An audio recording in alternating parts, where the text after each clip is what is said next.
kanna waa gabaygii qiyaamaha dambeeya. wax badan baan ararqayay hadday qiimo leedahay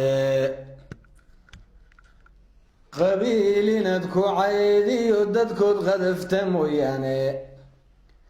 inkastood wax qiimo le tidhaa ma quraan sheegto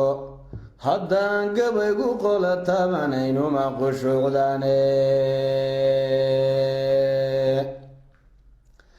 qurux male adduunyadu ninkii koriso qadowe qiime iyo wanaagiyo hadday qaaya kula leeday weli qarandida forortiyo qafil baa tahaye qumbe subaga qabay xorle iyo qoran karuurkeeda sulux qaba waqaabiya gadhoodh qaawis leebankeeda qaryad suura qoys magacle iyo qayra kula reera qabiilada khusuusiya tolweyn qaafa wada shaalle nin kastoo ladnaan qaba wadkuba wuu ka soo qabane qabri iyo god iyo ilyar baa laysu qodayaye qodhintiyo addoon anafadu wow qalbilaane biyo yaru qurquriyaba dila mararka qaarkoode qarqarsigaal iyo geeriduna waa wax qaraweyne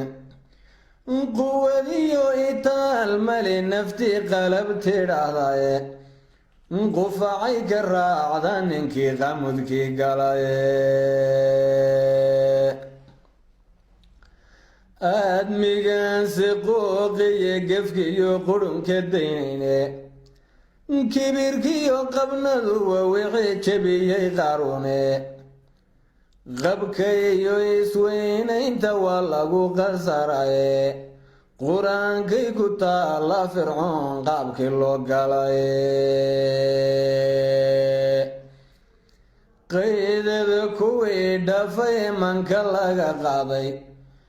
marqudhuu ilaahay gembiyey qoomkii nebi luude haddii uu isqolo faarintiyo xoog wax qabanayo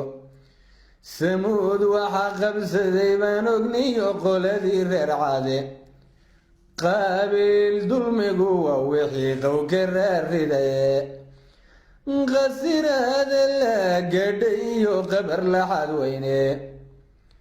wuxuu qayrkii hoos maray markuu qalay walaalkii qaanan dhammaanayninbaa qorta loo sodhaye culimadu wax badan bay qayaan qalalaahudaye dadka ammaanka laga qaadayoon qaadan waanadaye doqon baan halkii laga qabtiyo qonta garanayne qiyaama dambeeyiyo xisaabaadu qaraweyne intaad qudhiska goysiiyo inta dunya